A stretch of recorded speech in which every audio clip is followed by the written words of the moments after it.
ঢাকা ৬ আসন থেকে সেখানকার খবর জানাবেন তিনি এবং তিনি আছেন এই মুহূর্তে কোথায় সেটা জানার চেষ্টা করব। অভি শুনতে পাচ্ছেন আমাকে? আপনি এই মুহূর্তে নজরুল ইসলাম কলেজে রয়েছেন, সেখানকার খবর জানাবেন যে ভোট গণনা তো চলছে, এখন পর্যন্ত কতটুকু আপডেট এসছে সে খবরটি জানার চেষ্টা করব আপনার কাছ থেকে।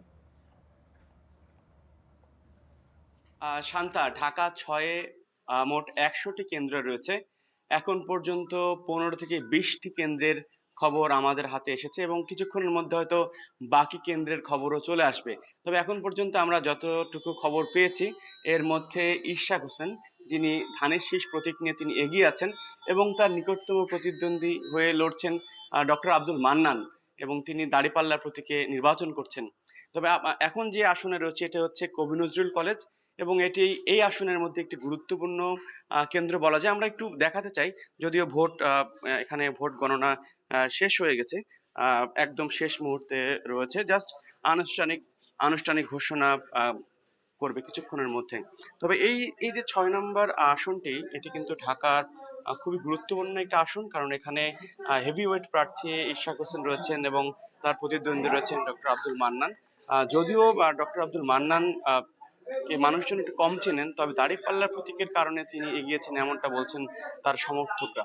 এবং এখানে ইশরাক হোসেন, যিনি এই আসনের খুবই জনপ্রিয় একজন মুখ, তো তার প্রতি তরুণদের যেমন ভোট আছে, এখানকার যারা স্থানীয় মানুষজন তাদের ভোট আছে।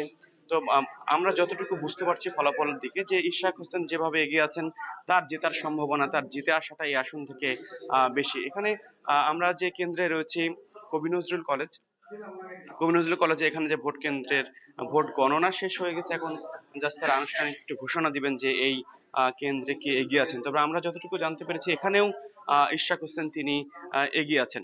আমরা এর আগে ঢাকা ৭ আসনও ঘুরে দেখেছি। ঢাকা ৭ আসনে প্রতিদ্বন্দ্বিতা করছেন দুজন হেভিওয়েট প্রার্থী, এবং সেখানে রয়েছেন এনায়েতুল্লাহ, যিনি সেই এলাকার একজন পুরনো ব্যবসায়ী।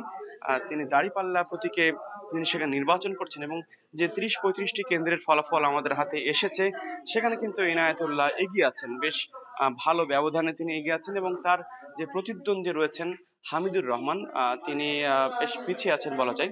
তবে আমরা যতটুকু বুঝতে পারছি যে সে আসন থেকে জামায়াতি প্রার্থী এনায়েতুল্লাহ হয়তো বের হয়ে আসবেন, এমনটা মনে করছেন তার সমর্থকরা, এবং ভোটের ফলাফলও সেদিকেই সেদিক সেই গল্পটাই বলছে। তো আমরা সকাল থেকেই ঢাকা ৬ এবং ঢাকা ৭ এই দুটি আসন আমরা ঘুরে দেখেছি।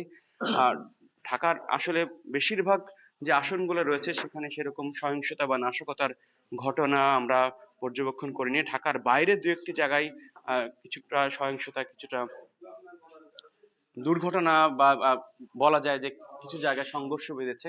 তবে ঢাকায় কিন্তু আমরা যে কয়েকটা কেন্দ্রে গিয়েছি, যে কয়েকটা আসন আমরা ঘুরে দেখেছি, ঢাকার মধ্যে কিন্তু মানুষজনের মধ্যে একটা উৎসব মুখর পরিবেশ ছিল, এবং বেশিরভাগ লোক কিন্তু এখানে বলেছেন যে ঈদে যেরকম উৎসব থাকে, ঈদে যেরকম আনন্দ থাকে, মানুষজনের কাছে এই ভোটটা তাদের কাছে সেরকম একটা উৎসব ছিল। এবং বিশেষ করে যারা গেল ৩টি নির্বাচনে ভোট দিতে পারেননি, তারা এবার ভোট দিয়ে সেরকম আনন্দ উচ্ছ্বাস তারা প্রকাশ করছেন। বিশেষ করে তরুণ ভোটাররা বেশ উচ্ছ্বসিত ছিলেন। তো এই ছিল আমার কাছে ঢাকা ৬ এবং ঢাকা ৭ থেকে সবশেষ। শান্তা।